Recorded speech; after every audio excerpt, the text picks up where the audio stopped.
Welcome, ladies and gentlemen. My name's Dychronic, your host here on this Destiny 2 video, and today we're going to be showing you the weekly reset for November 26, 2019. Everything that has reset in this week, everything that is new going on, you can tell right there. Obviously, Iron Banner is going on right now. Everything that has changed this week, we'll be talking about in this video. Gotta be honest here, I gotta do this one quickly because I got a very hot woman in my bed right now and I need to get back to that. So first and foremost, Iron Banner is going on right now. The last Iron Banner of Season 8, Season of the Undying. If you want to get the armor set, the white set, you can see on screen right now. You have to do it before December 10th, which is going to be this is the last week to get the Iron Banner armor. On top of that, there is going to be increased Valor for this week, probably 2 times during the weekend, 3 times during the weekend. That's usually how they do it. And something else I did want to mention as well is that the TWAB, which is usually on Thursday because of the American Thanksgiving, is actually going to be done today on Tuesday. I'm actually going to take a look at that, but from what they tell me, it's not going to be a big TWAB. Most likely, it's just going to be a TWAB that's going to be like, hey,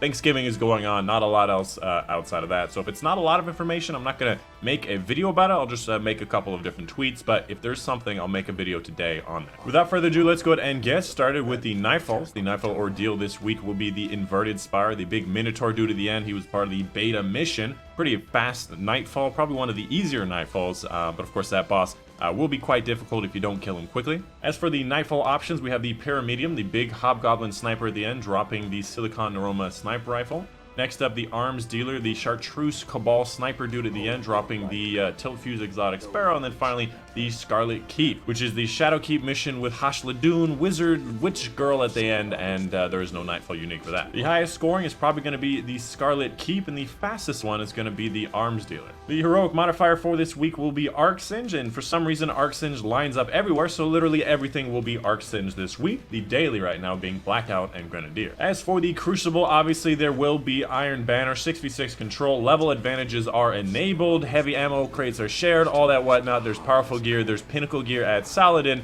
On top of that, there's obviously going to be Showdown as well as Team Scorch. Scorch is actually a really fun game mode. Everyone has Scorch Cannon. I recommend you check this one out.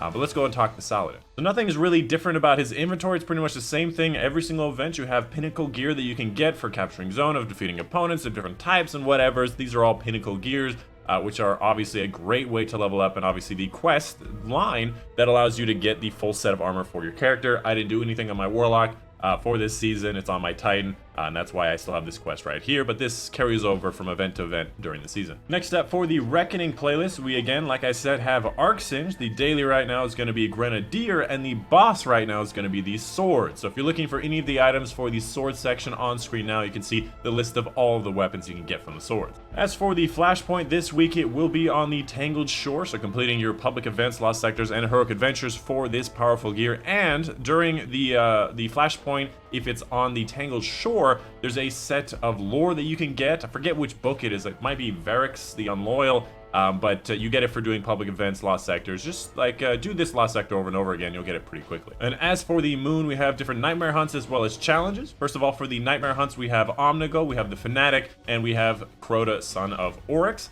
As far as the raid challenge for the Guard of Salvation, it will be the new one, the boss one, 0 to 100. Challenge awaits. I don't know how to do it. It just released. Moving on to the Menagerie. This week will be the Big Ogre. I forget what his name is, but it will be the Big Ogre.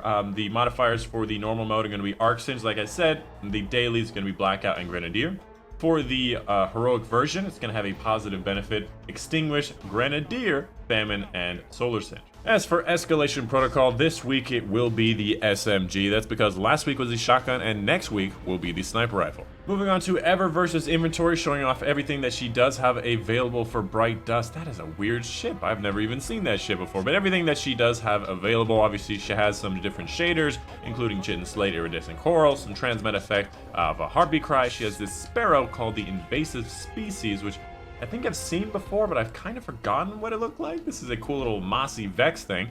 And obviously we have the ornament for the Hammerhead, which is a new ornament because this is for the new season. Has a little, I think, I want to say dragon thing, maybe fish. Maybe it's fish for the Black Army thing, but I've never actually seen this, and this looks pretty cool. Moving on to the Bright Dust section, we have things like the multiplayer emote Give Dap, which I've never understood what it is. It's one of the strangest emotes I've seen in the entire game, where you just kind of hand clapping, fist clapping, I don't know what it is. But moving on, we have the Jotun Sparrow, one of my favorite sparrows today, just by the fact that it's literally a Jotun. There's obviously the Galar Wing from Destiny 1 reminds me of. We have the Star Map Shell, a Recursive Osiris shell that I have not actually gotten, as Treasure Hunter Omni Telemetry, some ships, Pillager Ornament, the ornament for the Warlock Bond, the projection for Coda's Bane, obviously a couple more things across the bottom here in case you're interested. And finally, moving on to Thorns Inventory, showing off the clan bounties as well as the weekly raid challenges. The bounties are always the same: Gambit, Crucible, Raid, and the Ordeal, which is going to be the level 5 required but not powerful gear. As for the weekly raid challenges, we have for Last Wish, we have Keep Out, which will be the vault section of the Last Wish raid. Basically, keep all of the yellow health knights out of the main circle area in the middle. As for the Scourge of the Past, we have All for One, One for All. This is going to be in the section of the first phase of the boss area, the one with the underground section. Basically, every single person has to dunk each one of the different colored buffs at least once during the entire boss fight. And finally, we have the Crown of Sorrows one, Total Victory. This is going to be in the first phase of the boss area, but not the actual boss fight itself. Basically, anytime you're doing damage to the Deception, you have to break the shield 5 times each time you do one of those phases. And that's pretty much it. That's going to be the end of the weekly reset. Of course, let me know in the comments down below if you have any questions, any concerns. I have a question for you guys. Is this not like the wimpiest portal you've ever seen? They're still working on it. Like, that person over there is still literally welding the ground that's already finished. Dude, I told you it's finished. Stop welding it. Anyways, yeah, that's the end of it. Hope you guys did enjoy. My name is, of course, Dychronic, and I will see you guys on the next one.